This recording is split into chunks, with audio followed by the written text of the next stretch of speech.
میں کون میسج پیارے بچوں، السلام علیکم ورحمۃ اللہ وبرکاتہ۔ یہاں پر جو ہمارا آج کا موضوع ہے وہ سید چوتھی درویش کی، یہ جو چوتھا درویش چوتھا فقیر جو ہے اپنی داستان کس طریقے سے بیان کرتا ہے کہ میں کوئی معمولی آدمی نہیں ہوں بلکہ چین کے بادشاہ کا بیٹا ہوں، اور جب میرے والد صاحب اس دنیا سے رحلت ہونے لگے میں کم عمر ہی تھا، میں نابالغ ہی تھا، میں تخت و تاج کے قابل نہیں تھا، اس لیے اس نے اپنے بھائی یعنی میرے چچا کو بلایا اور اسے وصیت کی کہ آپ تب تک اس تخت و تاج کی اس کی نیابت کرنا، آپ تب تک اس تخت و تاج کی رکھوالی کرنا جب تک میرا بیٹا جوان نہ ہو جائے، اور جب وہ جوان ہو جائے گا تب آپ اس کو اپنا تخت و تاج حوالے کرنا، اور اپنی جو بیٹی جو ہے روشن اختر اس سے رشتہ کر کے آپ سلطنت سے کنارہ پکڑنا، اس طریقے سے ہمارے خاندان میں بادشاہ بھی قائم رہے گی۔ تو اس کے ساتھ اس کے والد صاحب اس دنیا سے رحلت ہو گئی، لیکن اس کے جو چچا جان تھے وہ اس نے کہا چلو ٹھیک ہے، میں اپنی اس بھتیجے کی سرپرستی کا ذمہ لے لوں گا۔ لیکن ایک روز ایسا ہوا، ایک معمولی سی نوکرانی نے ایک شہزادی کی گال پر ایسا تھپڑ مارا کہ 5 انگلیوں کے نشان اس کے چہرے پہ اڑ آئے، لیکن اور یہ روتا ہوا ایک غلام کے پاس جاتا ہے جو اس شہزادی کے والد صاحب کا نمک حلال غلام تھا۔ اس کا نام کیا تھا؟ اس کا نام یہاں پہ مبارک تھا۔ کیا تھا؟ مبارک۔ آپ سے یہ پوچھا جائے گا شہزادی کے والد کا جو نمک حلال غلام تھا اس کا نام کیا تھا؟ نیچے آپ کو آپشن دیے گئے ہوں گے اور آپ کو یہاں پہ یاد رکھنا ہے کہ اس کا نام مبارک تھا۔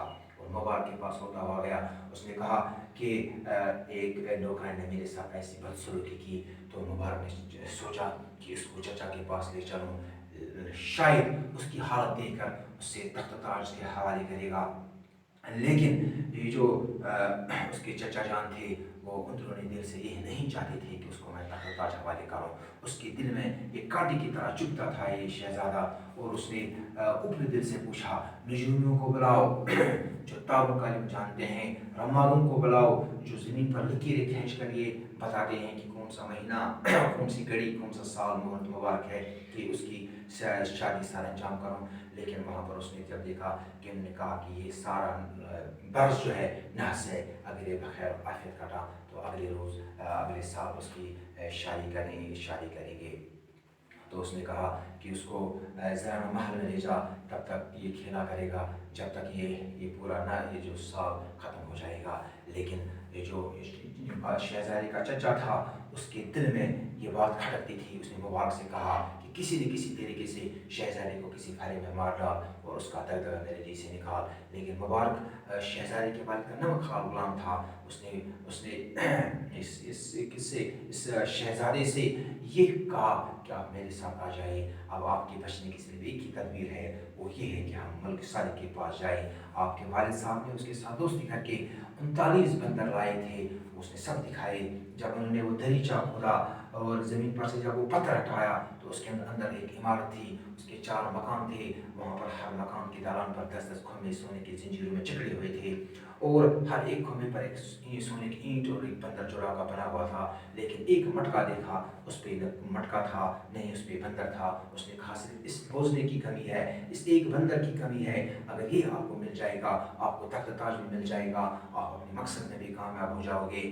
اور یہ لے کر وہ اپنی یہ جو وہ ملک صادق کے پاس چلے گئے، اور جب وہ ملک صادق کے پاس چلے گئے وہاں پر ملک صادق نے ان سے کہا کہ اگر بادشاہ کا جو لڑکا جو ہے میں اس کے ساتھ زیادہ سلوک کروں گا، بادشاہ سے بھی زیادہ سلوک کروں گا، لیکن اگر یہ میرے ساتھ میرا وعدہ پورا کرے گا، میں یہ وعدہ کرتا ہوں کہ اس کو تخت و تاج بھی ملے گا اور یہ اپنے مقصد میں بھی کامیاب ہو جائے گا۔ یہاں پر آپ سے یہ سوال پوچھا جائے گا کہ فرش پر سے پتھر ڈالنے میں شہزادی نے زمین کے اندر کیا دیکھا؟